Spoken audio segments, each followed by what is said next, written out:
Hello, everyone. My name is Reverend Alma Dunbar Savoy, and I'm the host and creator of Abundant Living Everyday Legacy Series, which is all about just sharing the amazing stories of some incredible people whom God has done some extraordinary things in their lives. And they're sharing their stories just to let you know that whatever challenges you might be facing, that you can overcome. You know, it shares stories of perseverance, stories of resilience, stories of overcoming. And today on Abundant Living Everyday Legacy Series, we're honored to sit down with an incredible young man who has dedicated 20 years or so of his life to serving our country. And I want to stop right there and just say thank you so much for your service. He as an Army combat veteran, no less. And so he's faced challenges of multiple deployments to Iraq. But now he has stepped into a new chapter in retirement. He's on a new mission, and one that is centered all around what abundant living is all about, and that is his faith, his family, and community. And so, whether he's working with his kids, coaching, or working with their sports or whatever activities they have, or whether he's sharing words of wisdom on social media, or perfecting his golf swing, he continues to lead by example. And so you can join Abundant Living every day as we hear these stories of resilience and purpose and lessons learned along the way on Abundant Living Every Day. On Abundant Living Every Day on our YouTube channel. Just go right to youtube.com at Abundant Living Everyday videos, and there you'll see all of our stories. So I want to welcome again our guest for tonight, and and we'll jump right in and get started. So I'm going to start off by asking him to introduce himself to us and just tell us a little bit about his background, where he grew up, a little bit about himself. What was his his background? What was his life like as a youngster? So introduce yourself to us first, and tell us a little bit about your background. Well, absolutely, Auntie. It's my auntie right there. I am Johnny Mack Brown Jr. I am from Lake Village, Arkansas. I went to school at Lakeside High School, just a young country boy growing up in the South, trying to make something better, carve a path that's will be fruitful. And I think I played football, I played basketball, probably like anybody else's kid. I was fortunate to be pretty good at it, so I was well celebrated as a young man, as a great athlete in high school. I tell my son now. I grew up my 10th, 11th grade year in high school. I was best dressed, most athletic, and most Wow. handsome. That I did those for 10th, 11th, and 12th, and how Brent Parker beat me to be most handsome in 12th grade. I don't understand that to this day, but that's okay. It don't bother me that much. We can tell. But it was a celebrated childhood. I mean, I had at my adversities, being around the drug scene, observing that as a young man on the other side of my family, which I still love and cherish to this day. And we all had our challenges coming up. So I've had a very exposed life, and it kind of groomed me to moving out into the world on my own. Okay, so what inspired you to go into the military? When I left high school, um, I didn't have the grades to really be a celebrated athlete to get a scholarship. Okay. So I was fortunate enough to get some like church scholarships, a little money, and some grants to go to school and to be a walk-on freshman or try to be a redshirt freshman at Southern Arkansas University. Okay. I looked at UAPB of Pine Bluff, Arkansas, but then those didn't work out for me. But Southern Arkansas University was going to give me a chance. So I went Okay. out there to play football and used up my little grant money and the church money that I had. But it just came a point where it wasn't sustainable because my family wasn't financially able to provide a lot of things that I wanted. or I needed to be really successful. So Okay. kind of when the money ran out, I was like, you know what? Can't just sit here in Lake Village. I need to do something. So I joined the National Guard initially. Okay. Okay. And so at the beginning, what was it like? What at that point were some of the challenges that you were facing? As a young man growing up, as a little Yeah. boy, Well, well, when you first, you went into the National Guard, when you first went into the, military. oh, so the military is built on a lot of leadership capabilities and qualities. So when I joined the National Guard, it was just to have a, once a month drill, and I would still be at home, not too far away. I'll go Right. off the basic and do that, and I come back, Right. but I still be. And it got to the point where that wasn't big enough for me, making that little check and then Okay. start and still trying to work in Lake Village at Yee's Food Land or Dave's Food Market. You know what I'm talking about. The local grocery stores, and I wanted Right. something bigger than that. Okay. Okay. Okay. Where did that come from? That desire, you think, to want something more than that? Because it seems like so many young people they just kind of stop right there. So where did that desire, that motivation in you come from? You think? Well, just to be honest, me and your sister, Adonia Brown, my mother, that I love dearly, she instilled some qualities in me. And then I also observed her struggle as a Okay. single parent because her and Okay. my father weren't together my whole childhood. And when Okay. she was out on her own doing her thing, I knew I didn't want to have my children grow up sometimes without or struggling to have money. Okay. So her path, her journey influenced my path to the future or where I wanted to go, and knowing that I just can't stop. I Okay. just got to keep driving on and provide better for my children. And she did the best that she could. Okay, okay. So now let's talk about, take me to the beginning of your military when you actually get into, I guess it's your basic training and then you're kind of shipped off. Is that the process you went through there? Yeah. It's part of the journey. So after I joined National Guard, I wanted something bigger, so I decided to go active duty. So active Okay, duty would require me to go to Fort Carson, will be my duty station after I went through some initial training. And okay, so okay, being at Fort Carson as a young soldier or growing up as a PV1, PV2, the challenges was leadership because you're always trying to be someone that the next person will look up to or the next person that they could depend on. right. So gradually, gaining grades E1, E2, E3, E4, E5, private to private first class, and corporal and sergeant. Corporal is one of the hardest ranks there is in the Army. So when I Okay, was one of the few that achieved corporal as a young NCO, that was a leadership accomplishment that I really cherished, and it just kept driving me coming from Arkansas, that struggle, getting into the military and thriving in leadership because in basic, all my the drill sergeants, they would all encourage me, hey man, Sergeant Brown, well, not Sergeant Brown, but Private Brown, um, you should strive for more leadership positions. You have those qualities. So my drill sergeants instill a lot of belief in myself to be a leader. So being a leader, also having a struggle kind of carved me into uh, being a young non-commissioned officer in the Army, moving on up to sergeant first class. okay, okay. So you were in combat. Yes, ma'am. What was that like? What was combat like?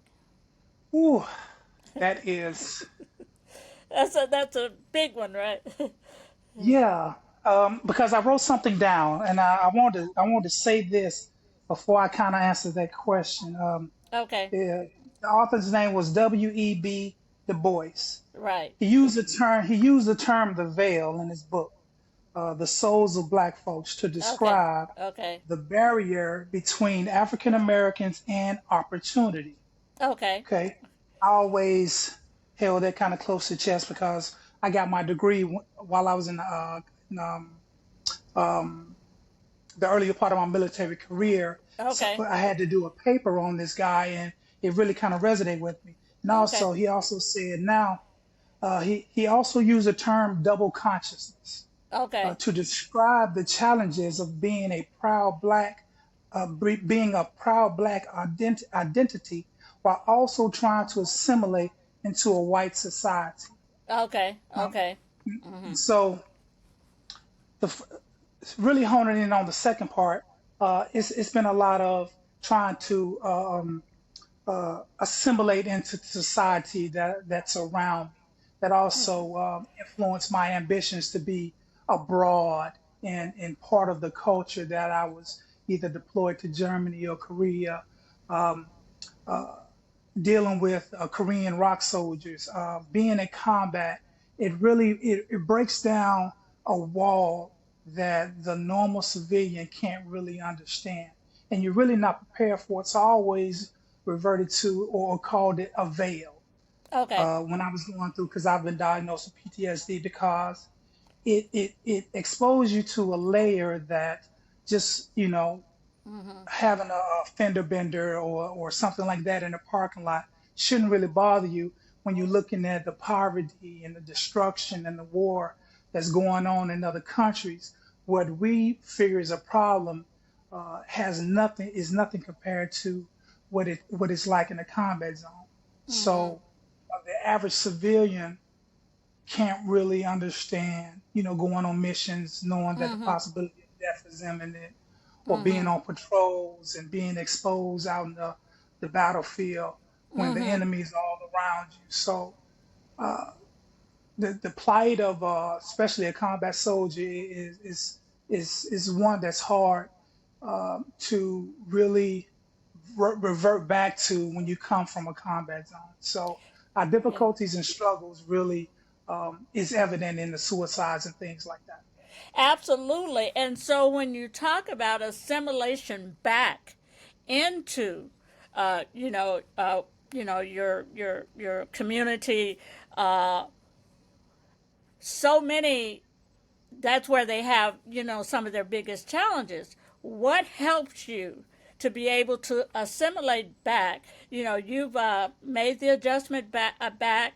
What are some of the things that helped you to be able to assimilate back after you say, being in an environment of that danger all around you, and I guess being in combat, being kind of shot at, or at least being in the vicinity of all of that, and then to come back to your community, what helps you assimilate, or what helped you assimilate?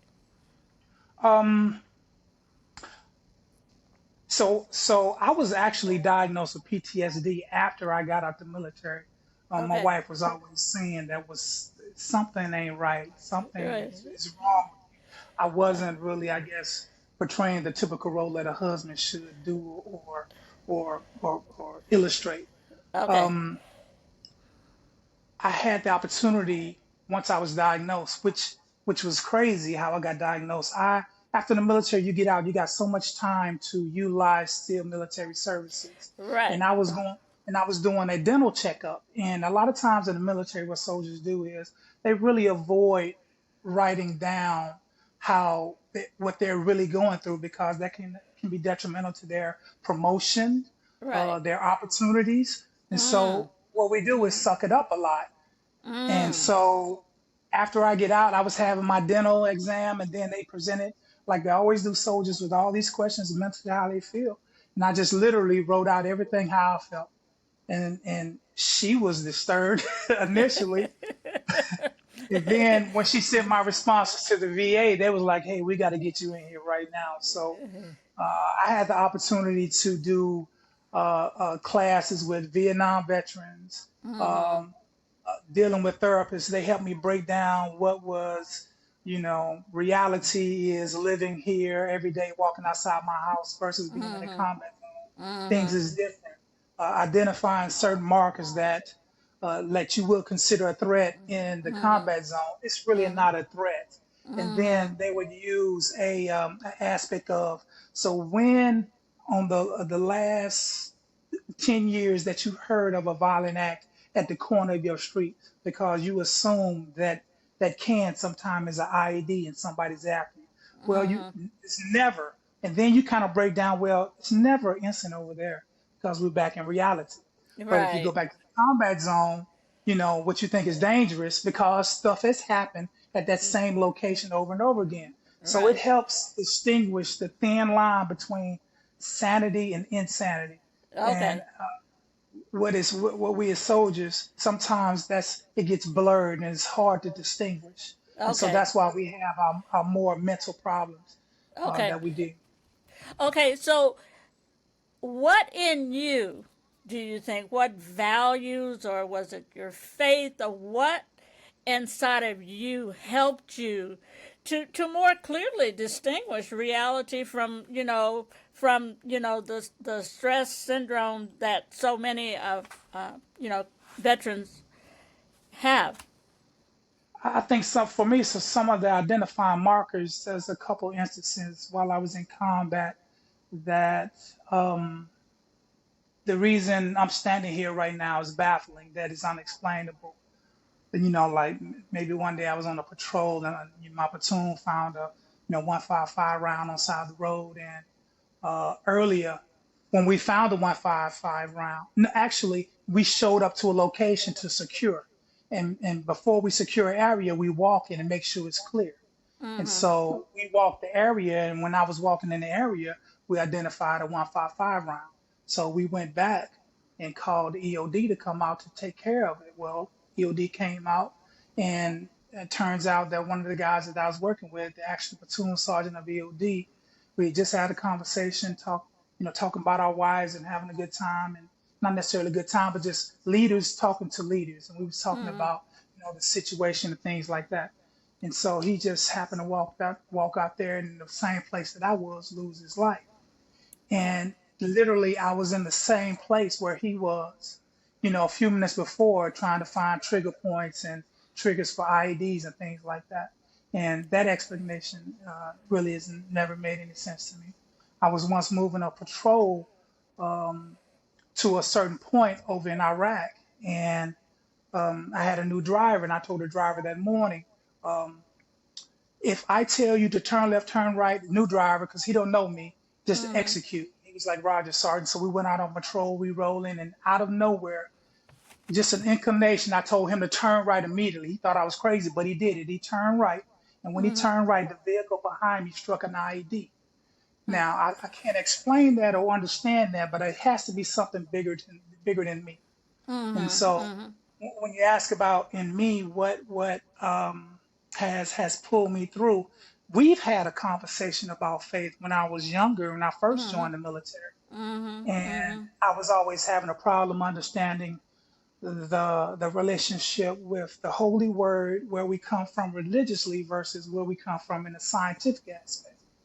And I struggled for that for a long time, and we kind of talked about it. And I can credit you and another guy that I met in Germany that also kind of, and this is after I retired, kind of let me, and this is years going on with this struggle, and I struggled with it for a long time. That engine that you're talking about that drove me. Right. And he said, why are you trying to define yourself as one or the other?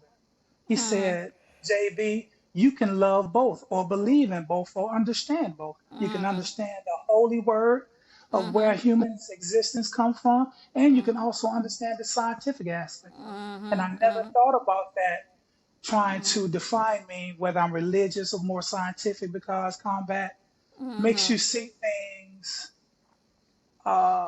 that's I wouldn't wish it on my worst enemy because it Yes. changes your chemistry, your thought process, and how you view life moving forward from something like that. Right. Right. What what lessons would you say that you took from the military that you now apply in your everyday life? Just discipline. I actually still wake up at the same time. How many I years has turn it the been? alarm off. I wake up and turn the alarm off before it goes off. So the 20 years of service has instilled certain discipline in me that I think the maybe the average father or a civilian father don't have. So I Okay. fall back on all my military training, my experiences in combat, and getting up on patrol, old dark 30 in the morning, sitting on side of the hill in Korea when it's raining, questioning questioning the choices that I've made. Okay, okay. So Okay. it has it has made me Who you a are rock. today? Yes, ma'am. uh, how has it shaped the way you raise your children? I think it really gives. I think it really gives them advantages because being a Okay. leader of men in combat Uh-huh. is way harder than raising. Well, I don't want to discredit raising kids Right, isn't right. hard. It is hard. Okay. But Okay. getting that operations order, that 5 paragraph op order, looking at 38 other men, and I just run back to before I went to combat, my last conversation to families before we went over, and I just had to tell them when all the families in our last platoon formation, I was saying, some of us might not come back, and that's a reality that's hard to hear, but it's going to be possible. So you have Mm-hmm. to understand what me and your husband are about to go through. But Mm-hmm. I assured them that I would do my best and I would lay my life on the line for them at any time before mine. And a lot of times in combat, I did that because my responsibility was to take care of them. And Mm-hmm. so, with that being said, for my boys to have me to talk to them, understanding what is it like to lead men in combat, society ain't got nothing on combat. Okay. Okay. It's Okay. society is tough, but let me tell you, let me drop bombs on you every night before you go to bed Wow. until Wow. you just don't care what happens. It changes your chemistry, how you view death. You don't walk Right. around after about 6, 7 months being exposed to incoming, running to the bunkers. At night, you be just like, you know what? Tonight's my night. I'm not getting up going to the bunker. And so it just changes your perspective. So prolonged exposure to combat like that. That's why men will sacrifice, the young men of the United States. I've seen them put their lives on the line, would do anything and take any order that I gave them. And so Mm-hmm. credit to the U.S. soldier. They are amazing. So my Amen. boys are lucky.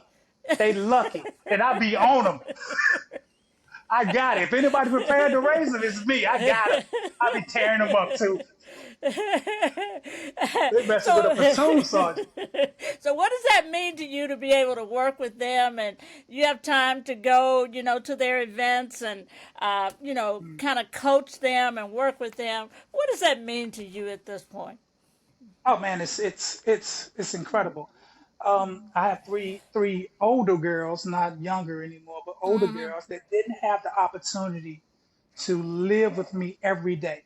Mm-hmm. So other than 1 year of Donovan, which is 17, I've been there every step of the way. Dylan, Mm-hmm. so for the boys, I'm with them from the cradle to the grave. You Right. know, Mm-hmm. especially well, if you want to condense from 1 to 17, I've had the Okay. opportunity to watch them grow and mold them into young men that's responsible and getting great grades. All of them excelling. Mm-hmm. Mm-hmm. What are some of those values that you instill within them? It's discipline. It's Okay. Okay. accountability. Okay. Accountability is the biggest thing because I got them, washing dishes. I got them doing their own clothes right now. It's the responsibility and the work ethic that's still from a basic level in the army that I Right. can I can I can roll on to them because I get the understanding of what they was trying to do. They're trying to create repetitive accomplishments from making Okay. your bed to Okay. shining your boots to pressing your uniform. Those are small accomplishments that you build on. So I Okay. teach them along the way, make your bed. And here's why you Okay. need to make your bed. Okay. Because here's the premise and the concept of doing that. And I get the opportunity to explain that to them as I'm teaching them to be young men. So those Okay. values really help. Okay. So in retirement now, do you feel that retirement has allowed you to discover another side of yourself or yourself outside of the military? Yeah, because the first thing you feel is loss when you retire. Okay. You know, Okay.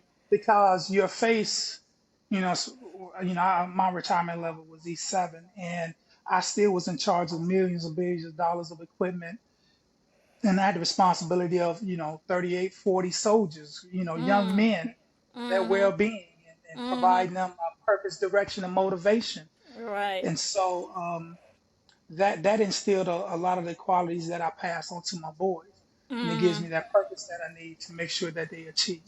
Mhm. Mhm. Mhm.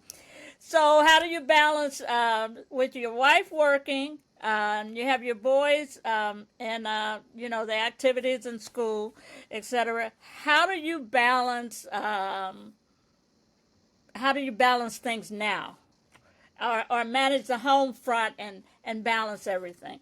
How do you do that? It presents its challenges Okay. because sometimes my wife has to also go TDY, so her job requires her to travel over the United States and do her job. So Mhm. with retirement, it gives me the opportunity to spend more time with them, be Okay. more impactful on what they do. Mhm. Um, Mhm. just Mhm. I get the opportunity. I just did a video on TikTok a little while ago. I took my son out to lunch, Okay. and our conversations, like at lunch, are so unique to being a father.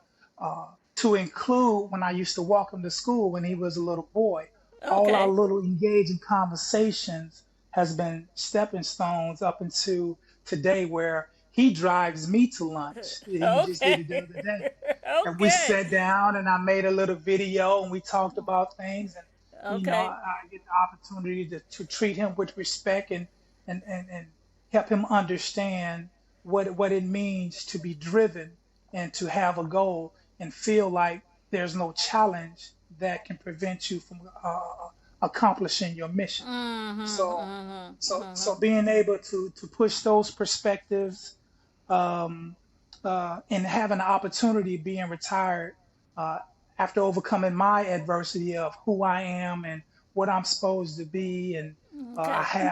I have no more responsibilities. What's my worth now? It took me a Mhm. while to understand the opportunities that being presented right now. Most people don't get. I Mhm. think I Mhm. retired at 42, but I still achieved a barber's license in Washington State, and I also, initially went to school in Hawaii, got my license in Washington. I mean, in Hawaii. So I cut hair in Hawaii for a little while. Then I went to Washington State, and I have my own business. So even from a business aspect, I get to talk to them about financial things that I've learned along the way as well. Okay. So as a Okay. retiree, I'm always trying to create other avenues of money and making Okay. more money. And Okay. that's another story because I can go Right. back to my mom not having the opportunity to teach me the things I know now that I've learned in retirement, or how to Right. create more wealth. Okay. Okay. So two things I want to talk about. First, what is the now you mentioned your social media efforts there. What is the purpose of that? What are you trying to do with that? I think sometimes as a retiree, we can get complacent Okay. Okay. and not necessarily neglecting, not appreciating our position. I Okay. love the opportunity to be a stay-at-home dad and Okay. take care of the kids all the time. But it can get you where it can get a little worrisome a little bit dealing with a 17-year-old and a 10-year-old. So Okay. that's a little challenging. So I kind of I picked up TikTok, Okay. and I thought I'd just, see. And that allowed me to set small goals just to see if I can do it. When I Mhm. got to 1,000 followers, and then I Mhm. got to 2,000 followers, and then when Mhm. I got affiliated. So affiliated, if you're not familiar with TikTok, is there's products that you can go on there and not necessarily sell, but be a representative for that company. And if they Oh. click on your little box, that's a commission that you earn off of creating a video. And Right. how easy is that, being able to sit in my office and create videos, get Okay. ideas, how to catch people's attention, and how to Okay. create a little bit more wealth. And so Okay. the motivation is to make a little bit more money, and also giving the opportunity to expose myself like this. So earlier we was talking about, the challenges of some of the family members, might not want to do this. I've been Right. standing in front of this camera the last 3 weeks more than anybody. I think I was crying the other night when I was doing live. talking about my father or something. It's Yeah, just okay. Okay. it's all it's like the world that's looking at you, and so Okay. it's like I'm not afraid of it. Okay. Okay. So what message are you trying? Are you trying to send a message through your social media, or Um, just kind of I have think it's fun, or more what? not. I don't know if it's a message. Well, maybe it is a message. Okay. When you kind of when you're letting people kind of see you for who you are, no matter Mm-hmm. what your mistakes. Because a lot of times, if I do a video, I don't do it twice because I think that's disingenuous. You don't Mm-hmm. really get a second opportunity to meet someone, so Okay. why would I not present myself as genuine as possible? Is that Okay. the best idea when you're trying to sell products? No, because people want clean and polished, videos and stuff. Right. But I think Right. it lets me have an opportunity to be genuine because a few nights ago, I was in a kind of a rough spot, and it allowed me to kind of vent, Okay. talk to maybe somebody imaginary, and it just Okay. kind of let me be myself, and also Okay. once again an opportunity to create some type of wealth. Okay. Okay. And so now the other passion that I know that you have taken up and that you're a part of is golfing. Ooh. Uh, so tell us about that. What do you get from that, or are Mm. there lessons that you can that you get from that, or what is the purpose of that? Yes, yeah, it's such a disciplined game. I'd been, I started off as a young soldier playing, just taking it up as a hobby, was never Okay. really getting good. Okay. But as I started getting older and later on in my military career, I started taking it a little bit more serious. And Okay. then once I retired, I was able to practice. And so it's always been a passion. And it teaches you a lot about yourself because it's such an individual game. And so Okay. my first kind of epiphany as a golfer was you see a lot of golfers get mad at frustration and anger, throwing clubs and things like that. And Right. when I was Yeah. in Germany, a friend of mine named James, he set me down, and he's really into church and has a faith, and he always take the opportunity to talk to me and provide me mentorship. And he was like, JB, I don't know if we're gonna be able to keep playing together, man, because um, your anger is not making it fun to play golf with you. And so Wow. I lost my perspective on what I was doing because I was letting my anger get in the way. And so Mm-hmm. golf, with him saying that, golf teaches you almost rage every hole when you miss. But when you can get to the point where you see golfers professional, they so level headed. They Mm-hmm. emotions, Mm-hmm. they don't let them get too high, they don't let them Mm-hmm. get too low. They stay right there. And Mm-hmm. so the first tournament after 4 years, it took me in Germany to win those Mm-hmm. that 3 day tournament. It taught me so much about discipline and Okay. how to be under control, how to Mm-hmm. lower my expectations in life, how Mm-hmm. to commit to something because you only get one time to hit it. Every time you Okay. get a chance to hit it, you're Okay. supposed to hit it right there, and if you don't hit it right there, you're in trouble. So you got Yeah. one time. So it Yeah. Yeah. narrows your perspective on how to execute something. And Yeah. so having that in golf, having the mental capacity to tone down my anger, it teaches you a level of discipline that um, people that don't play golf really kind of don't understand. When you Mm-hmm. see people raging out, or you Mm-hmm. see people so calm and just so level-headed, it teaches Right. you something about discipline that the average Okay. civilian probably won't understand. Right. Right. Yeah. So what advice would you give to fellow veterans who are struggling with transition or maybe just finding a purpose after service? You talked so clearly about that. You know having that when you're in service, you have that purpose every day.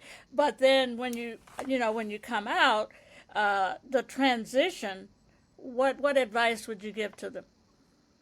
Well, I definitely have to give some credit to my wife. When I first came out, I was having trouble adapting without that responsibility.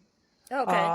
But I can say there are tools. I actually use the VA quite a bit Okay. to help me get on track, and they have tests and things to Mm-hmm. kind of narrow down fields of opportunity with Okay. Chapter 31 is a school. It's almost like a school loan that helps veterans get back to school. So I Okay. would tell them to definitely tap into their VA, That is good and advice. because they provide counseling as well. So I Okay. also received counseling after I retired from the VA, Okay. because they have a lot of great opportunities, and they teach you, sometimes the way you think after you've been exposed from the veil is not necessarily what happens over here. So it Okay. helps you kind of ground yourself utilizing those tools that the VA, Veteran Okay. Association. I appreciate that. Thank you so much. That's really, really good advice.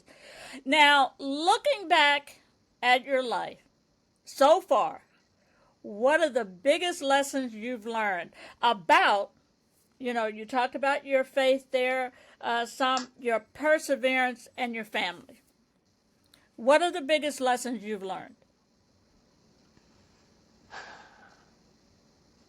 Biggest lessons that I've learned.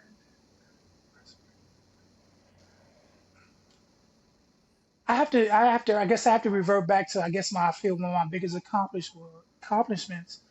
One of them was being in the military and moving soldiers to a point where I think given that task, was something that the average human being would have a problem. So when I'm facing challenges with my family, um, certain missions when I was in combat gives me the strength and the necessary drive to get my family to whether it be a lifestyle, or religious, whether we go into church, Mm-hmm. um, the support educational wise for my children. I got my degree while I was in the military.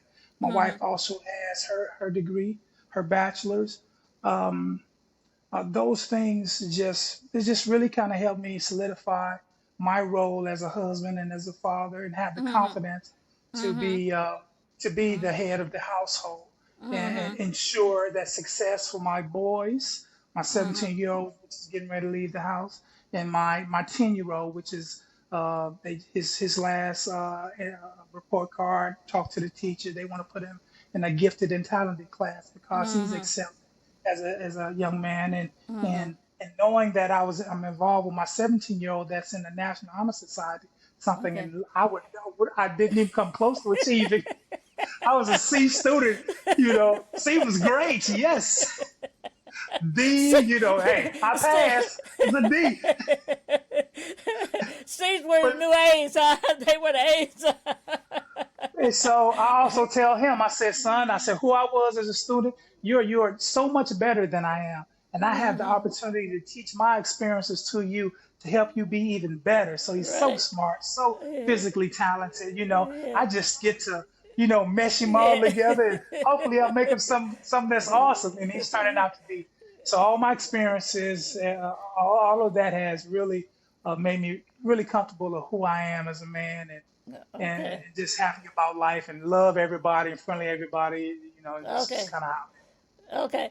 If you could speak directly to someone, particularly a veteran, who's Mhm. struggling, they're struggling with, transition and purpose due to the, stress challenges and all that, what would you say to them?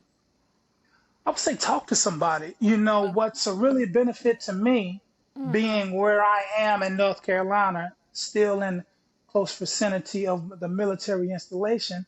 Mm-hmm. But a lot of people in my community are retired military, might be still active military. Mm-hmm. One of my closest friends is an active duty guy that's in the military.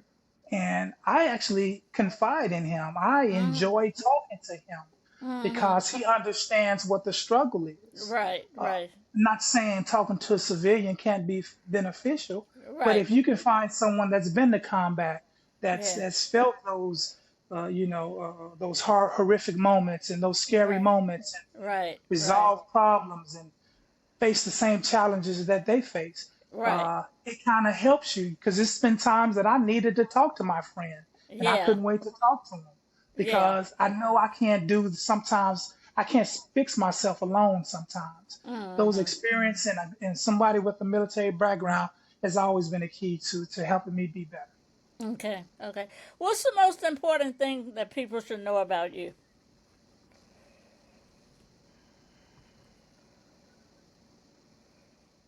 That I got a love for you. It's Okay. nobody that I don't dislike. Um, Mm. I mean, I know who to fool with and who not to fool with. But even those folks, I don't dislike you or anything like that. If it was a, I mean, I think that's really ambitious to say if it was a lot of people like me. I think if it was more people that had my experiences and the understanding of whether the brother left or right of me, white, black, male, gay, transgender, it doesn't matter. If we both have a mission, we can accomplish that mission. All that outside noise don't really make any difference to me. Okay. So I'm a person that's gonna work with you. If Okay. you want something, I want somebody to know is I'm gonna work with you, no matter Okay. what your belief is, your political beliefs or your Mm-hmm. religion. I don't care. If you want Mm-hmm. to work with me, I'm gonna work. We try to work with you, and I'm gonna Oh, work with you. And if okay. not, if you don't want to work with me, that's something else. We'll deal with that when we get there. Okay. Okay. That sounds good. And so as we come around to the last question, what would you like for your legacy to be? Oh, I thought about that. Okay. Okay. When you say that, it seems like such a big word. It's for like somebody like me, growing Mm-hmm. up with Muddy, I was a big wrestling fan, and we watched wrestling all the time. So on wrestling, Mid South, WWE, me and Muddy used to watch that all the time. Okay. Okay. And those big junkyard dog would be on there talking about their legacy, and to me Okay. it's so big. Okay. But I think the character of who I am as a man. If you think about me, maybe you crack a smile or that dude was funny or man, he was cool or I loved him. I think that's what of my legacy I would want it to be. If it's just about me and how I want to be recognized just as a quality human being that it don't matter where you're from or what you believe in, I will work with you and try to be your friend if you Okay. wanted me to. Okay. Okay. Is there anything else that you'd like to say before we close out? No, I think this was a great experience and I appreciate you asking me to do this, Auntie. Well, it has been an incredible story. You are an incredible young man, and again, thank you for your service, and just thank you for all that you're contributing. You talked about to your children, to society, to your community, and just thank you for all that you have given to this country, and like I said, to your community. Again, thank you so much for sharing your story, this incredible story with us on Abundant Living Every Day, and allowing us to really see how to keep going, to persevere, that we can overcome. And talking about your combat experiences and all that, thank you so much for that. Well, everyone, there you have it. The amazing, incredible, powerful story of Johnny Mack Brown Jr., my nephew, Johnny Mack Brown Jr. Thank you so much for allowing us to share your story on Abundant Living Everyday Legacy series, where we're sharing stories of regular people, ordinary men and women, whom God has done some extraordinary things in their lives, and sharing their story on Abundant Living Everyday Legacy series, where we ask you to go to youtube.com Abundant Living Everyday videos to watch these amazing stories. Subscribe while you're there so we can get these incredible stories out so that everyone can be blessed and everyone can share them. So there you have it, everyone. Thank you so much. And as the curtain falls on today's story, until the next fascinating legacy story, remember, there's a story waiting inside of each and every one of us. Thank you so much.